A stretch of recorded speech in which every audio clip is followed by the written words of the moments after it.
राधा कृष्ण का मिलन तो बस एक बहाना था, दुनिया को प्यार का सही मतलब जो समझाना था।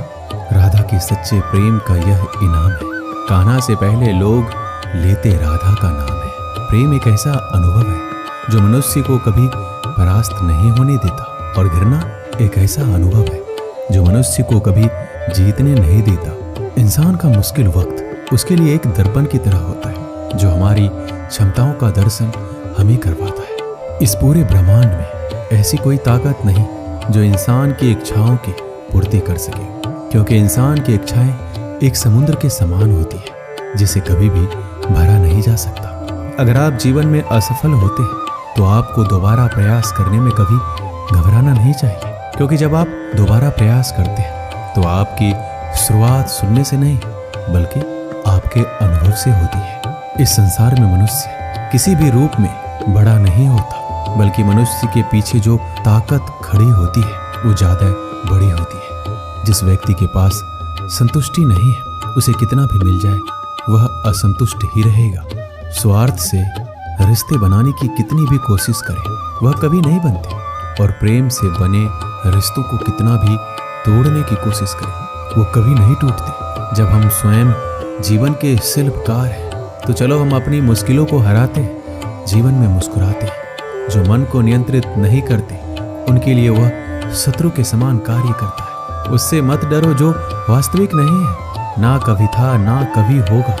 जो वास्तविक है वो हमेशा था, उसे कभी नष्ट नहीं किया जा सकता। कृष्ण ने दुष्टों को भी अपनी गलती सुधारने का मौका दिया, क्योंकि वो किसी मनुष्य को नहीं उसके अंदर के बुराई को मारना चाहते थे। शब्द उतने ही बाहर निकालने चाहिए जिन्हें वापस भी लेना पड़े तो खुद को तकलीफ ना हो। जीवन में कभी भी किसी से अपनी तुलना मत कीजिए। आप जैसे हैं सर्वश्रेष्ठ है। बड़प्पन वह गुण है जो पद से नहीं संस्कारों से प्राप्त होता है। परायों को अपना बनाना उतना मुश्किल नहीं है जितना अपनों को अपना बनाए रखना होता है। हमेशा छोटी छोटी गलतियों से बचने का कोशिश किया करो, क्योंकि इंसान पहाड़ों से नहीं पत्थरों से ठोकर खाता है। रिश्तों को निभाने के लिए वक्त निकालिए, कहीं ऐसा ना हो जब आपके पास वक्त हो तो रिश्ता ही ना बचे। वक्त और अपेक्षा बदलते ही सबके असली चेहरे सामने आ जाते हैं, या फिर हमें कुछ कमी आ जाती है, या वो अभिनय अच्छा करने लगते हैं। जहाँ एक निराश मनुष्य किसी भी कार्य में उसका दुष्परिणाम खोज लेता है, वही जिज्ञासु और आशावादी मनुष्य हर मुश्किल कार्य में भी एक अवसर खोज लेता है। किसान की भी क्या मजबूरी है, यहाँ उसकी छत टपकती है फिर भी बरसात की दुआ भगवान से करता है। अध्यापक और जीवन में बस इतना ही अंतर है। अध्यापक उपदेश सिखाकर परीक्षा लेता है और जीवन परीक्षा लेकर उपदेश सिखाती है। घमंड में डूबे मनुष्य को ना तो स्वयं की चूक दिखाई देती है, ना ही दूसरों की कोई बात अच्छी लगती है। हमारे जीवन की सबसे बड़ा सौभाग्य आपको पता है क्या है? कि जब हम रूठ जाएं तो हमें मनाने वाला भी कोई होना चाहिए। पीड़ा जब होती है जब स्वयं को चोट लगती है, वरना दूसरों के तो सिर्फ रक्त ही नजर आते हैं, उनकी पीड़ा नहीं। संसार को समझने से पहले स्वयं को कठोर करो, नहीं तो ये संसार कुचल के रख देगा आपकी हिम्मत को। सुगंध से हमारे कपड़ों का महकना कोई बड़ी बात नहीं है। आनंद तो तब आएगा जब आपके आचरण से सुगंध आए। कथन तो मैं भी साधारण ही करता हूँ, बस समझने वाले इसे असाधारण बना देते। सूरज कितना भी तेज हो क्या महासागर को सुखा सकता है? उसी तरह आशा का सागर एक असफलता से खाली नहीं हो सकता। किसी पर भी पक्का विश्वास नहीं करना चाहिए, क्योंकि नमक और शक्कर का रंग हमेशा एक जैसा ही होता है। इस दुनिया में अक्सर लोग किसी को याद करके भूल जाते हैं, लेकिन उसका हिसाब लगाना कभी नहीं भूलते। किसी ने भगवान से पूछा कि तुम्हारे सबसे करीब कौन है? पता है भगवान ने क्या कहा?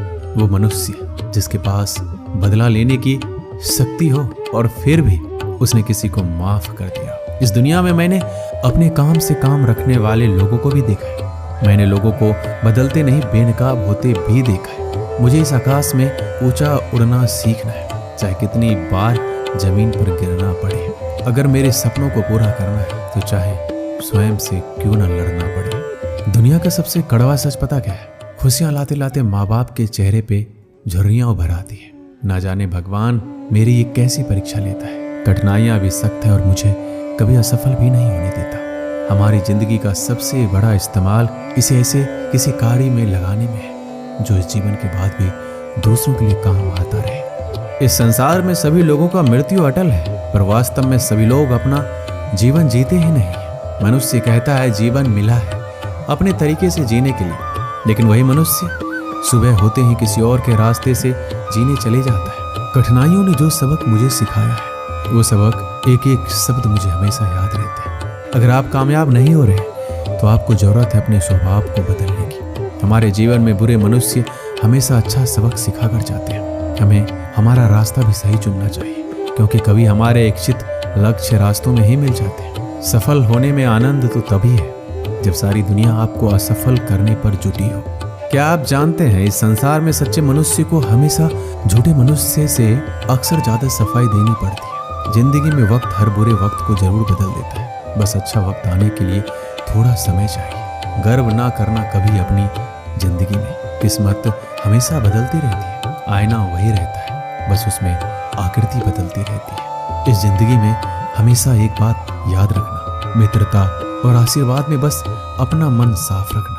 मुझे मित्रता करनी है इस समय के साथ, मैंने देखा है ये अच्छे अच्छों को पूरा बदल देती है। हर कोई चिंतित है मेरे ज्यादा बोलने से, और मैं चिंतित हूँ अपने अंदर के निशब्दता से। जब तक जीना ना सिखा देती ये जिंदगी, आपको मरने भी नहीं देगी। मेरी जिंदगी एक चक्रव्यूह है और मैं उसका अर्जुन। मेरा पूरा जीवन एक बड़ी कहानी है और उसमें ऐसे हजारों पन्ने हैं जो मैंने अभी तक नहीं पढ़े हैं। कुछ करने की शुरुआत जीवन में ख्वाब देखने से ही शुरू होती है और वो ख्वाब पूरा करने पर खत्म। हमारे जीवन में खुद को पराजित करना किसी और को पराजित करने से ज्यादा अच्छा है। मेरे जीवन को सुलझाते सुलझाते मैं खुद ही उसमें उलझ गया। अपनी मुसीबतों का कारण किसी दूसरों को मानने से आपकी मुसीबतें कभी कम नहीं हो सकती। अगर आप खुद को जिंदा मनुष्य समझते तो हमेशा गलत का प्रतिकार करना सीखो, क्योंकि सागर के लहरों के साथ लाशें बहा करती है, कुशल तैराक नहीं। जीवन में सदा काम करते रहने की आदत ही आपको सफल इंसान बना सकती है। जीवन के कुछ अच्छे पल आप अपने और अपनों के साथ गुजार लीजिए। क्या पता आपको फिर ये पल मिले या ना मिले। सफलता पाने के लिए एक रात काफी नहीं, इसे पाने के लिए बहुत रातों को जागना पड़ता है। जीवन में होने वाली गलतियों का उद्देश्य आपको बिगाड़ना नहीं, सुधारना होता है। ये जीवन के मायने हमें असली संसार के अनुभव सिखलाती है। जब आपके जीवन के चारों ओर हताश और निराशा हो, जब दुखों ने आपको हर जगह से घेर रखा हो, तब आप सच्चे मन से कृष्ण जी के नाम का दीपक जलाना और अपना सब हाल श्री कृष्ण को सुना देना। श्री कृष्ण स्वयं आपके सारे दुख हरने आएंगे। मनुष्य अपने सच्चे हृदय से जो दान दे सकता है वह अपने हाथों से नहीं दे सकता, और मौन रहकर हम जो कह सकते हैं वह हम अपने शब्दों से नहीं कह सकते। श्री कृष्ण कभी भी हमारा हाल नहीं पूछते। श्री कृष्ण अपने सच्चे भक्तों पर हर घड़ी नजर रखते हैं। प्राचीन समय की बात है, एक राज्य में एक राजा राज करता था। उसका राज्य खुशहाल था, धन धान्य की कोई कमी नहीं थी। राजा और प्रजा खुशी खुशी अपना जीवन यापन कर रहे थे। एक वर्ष उस राज्य में भयंकर अकाल पड़ा। पानी की कमी से फसलें सूख गई। ऐसी स्थिति में किसान राजा को लगान नहीं दे पाया। लगान प्राप्त न होने के कारण राजस्व में कमी आ गई और राजकोष खाली होने लगा। यह देखकर राजा चिंता में पड़ गया। हर समय वह सोचता रहता कि राज्य का खर्च कैसे चलेगा। अकाल का समय निकल गया, स्थिति समान हो गई, किंतु राजा के मन में चिंता घर कर गई। हर समय उसके दिमाग में यही रहता कि राज्य में पुनः अकाल पड़ गया तो क्या होगा। इसके अतिरिक्त भी अन्य चिंताएं उसे घेरने लगी, पर उसी राज्य का भय, मंत्रियों का षड्यंत्र जैसी कई चिंताओं ने उसकी भूख प्यास और रातों की नींद छीन ली थी।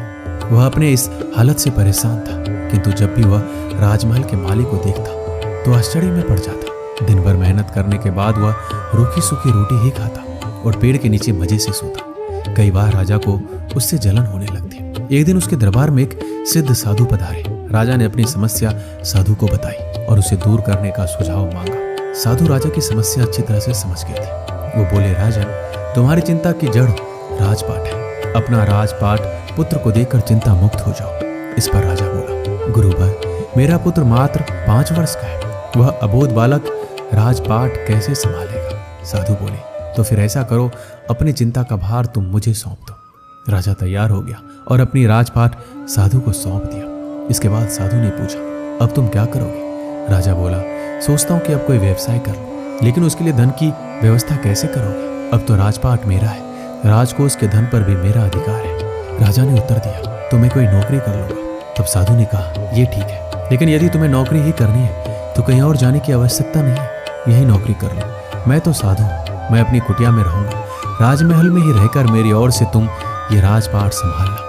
राजा ने साधु की बात मान ली और साधु की नौकरी करते हुए राजपाट संभालने लगा। साधु अपनी कुटिया में चले गए। कुछ दिन बाद साधु पुनः राजमहल आए और राजा से पूछा, कहो राजन, अब तुम्हें भूख लगती है या नहीं? तुम्हारी नींद का क्या हाल है?